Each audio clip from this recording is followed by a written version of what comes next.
Setiap itikat baik akan selalu mendapat tantangan dan perlawanan dari orang-orang yang merasa dirugikan. Kata-kata ini diucapkan Prabowo Subianto di hadapan para kader Partai Gerindra belasan tahun yang lalu, jauh sebelum dirinya menjadi presiden. Sudah sejak puluhan tahun silam, Prabowo bercita-cita membersihkan Indonesia dari praktik korupsi, mengatasi kebocoran negara, menyederhanakan regulasi, dan merapikan birokrasi yang bermuara pada pengembalian kekayaan negara ke tangan rakyat. Dan satu-satunya orang yang bisa melakukan pekerjaan yang sangat berat itu hanyalah seorang presiden. Ucapan Prabowo belasan tahun lalu itu terbukti benar. Semua itikat baik Prabowo yang dilaksanakannya setelah menjadi presiden melalui program-program prioritas nasional tak pernah sepi dari penolakan dan perlawanan. Padahal, program-program tersebut semata-mata untuk kesejahteraan rakyat, seperti program makan bergizi gratis dan pembentukan koperasi desa Kelurahan Merah Putih, serta sejumlah program lainnya.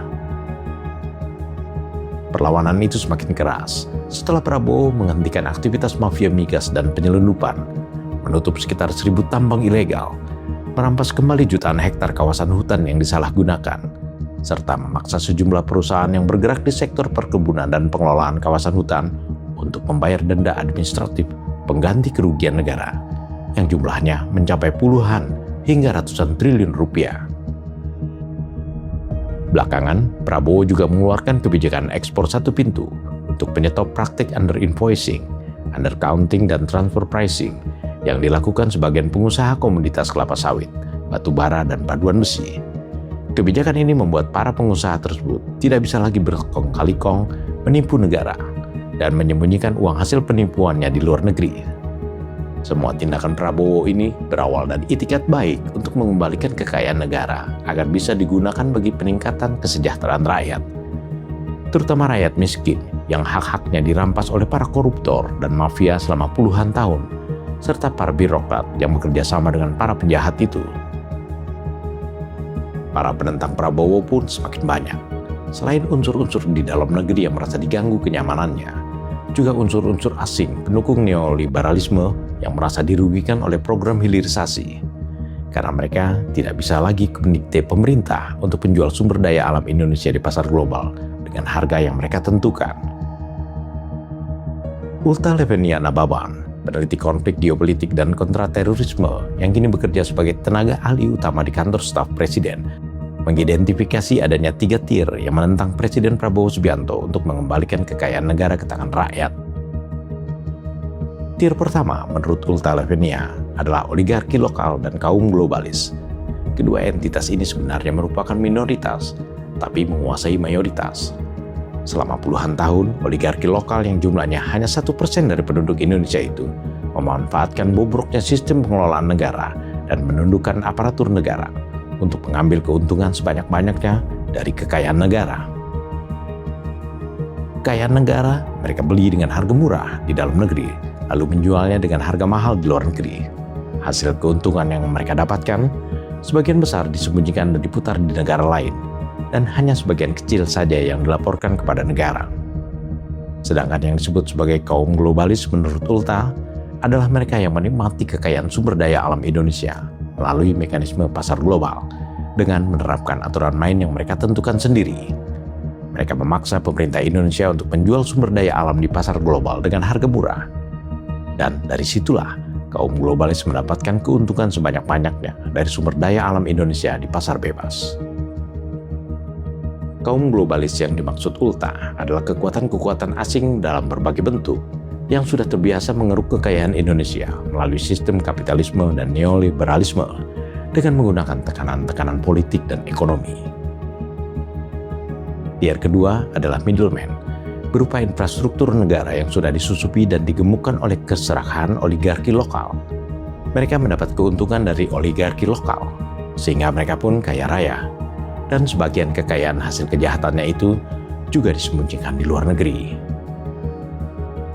Jika tier pertama merupakan penjahat yang sesungguhnya, ujar Ulta Levenia, maka tier kedua layaknya disebut sebagai pengkhianat bangsa, karena mereka punya kekuasaan di dalam sistem pemerintahan, dan kekuasaan itu mereka pakai untuk kepentingan mereka sendiri, walaupun mereka tahu betul bahwa apa yang mereka lakukan merupakan kejahatan terhadap bangsanya sendiri.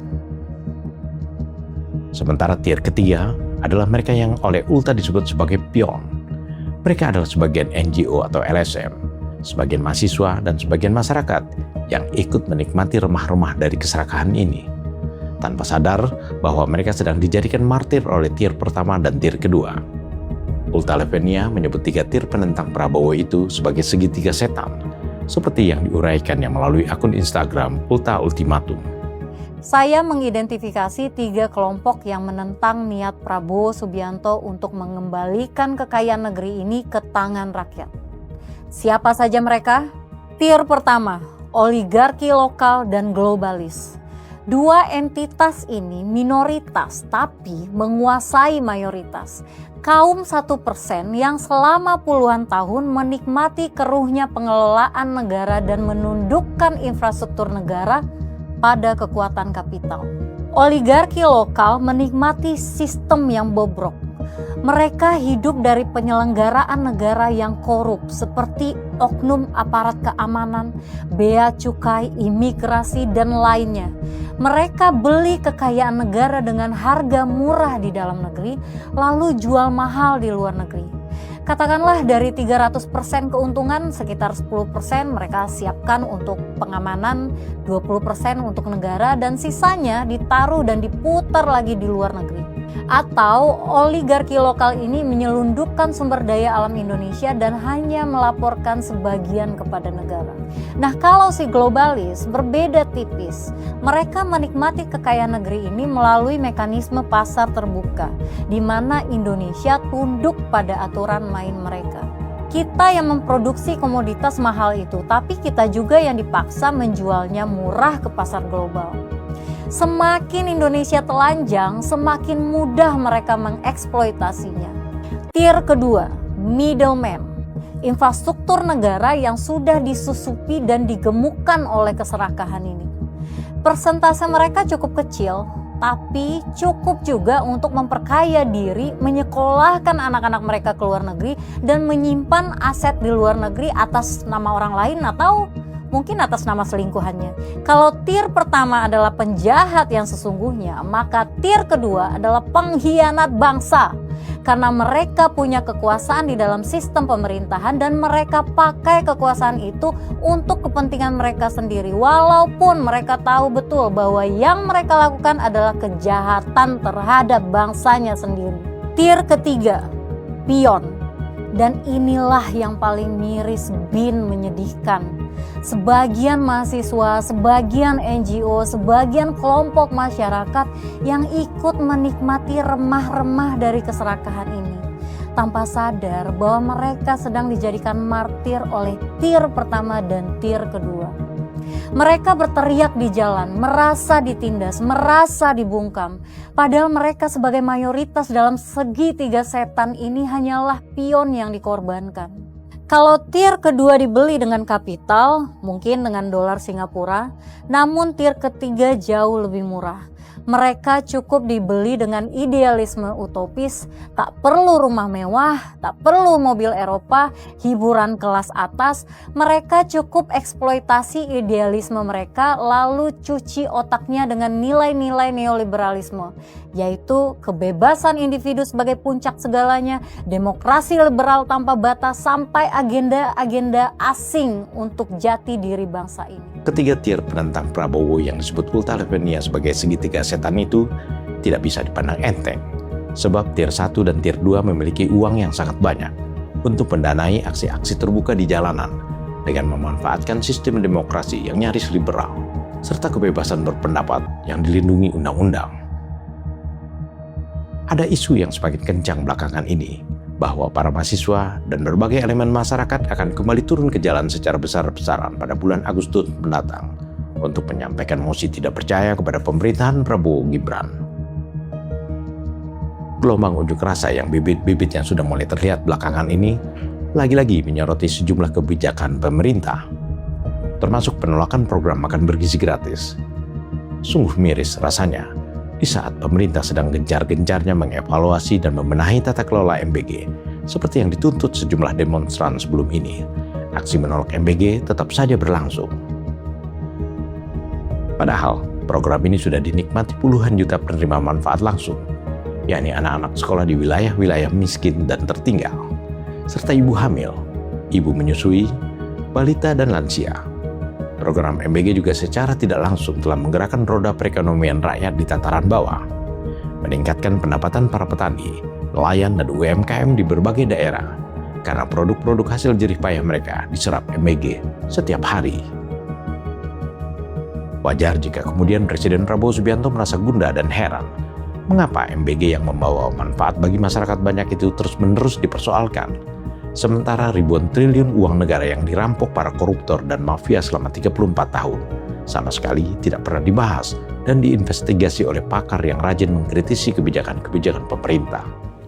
Saya diserang karena ingin memberi makan bergizi untuk anak-anak Indonesia, memberi makan untuk anak-anak Indonesia, untuk ibu-ibu hamil, untuk orang-orang lansia, dianggap pemborosan.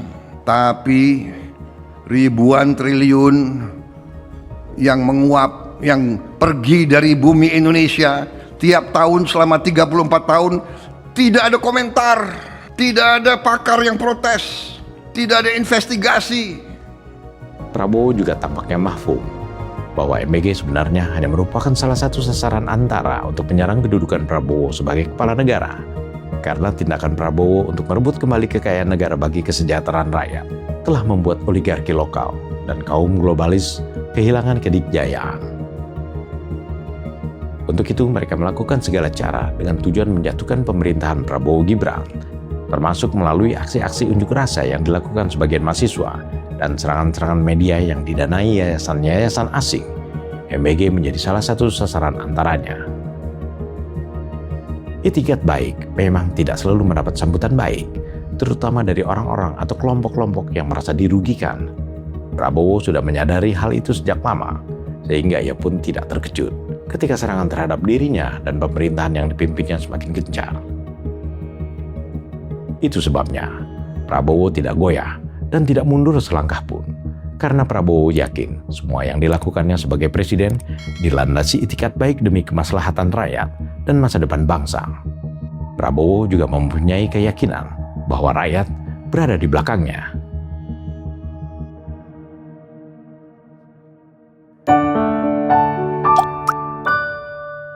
Men of our time.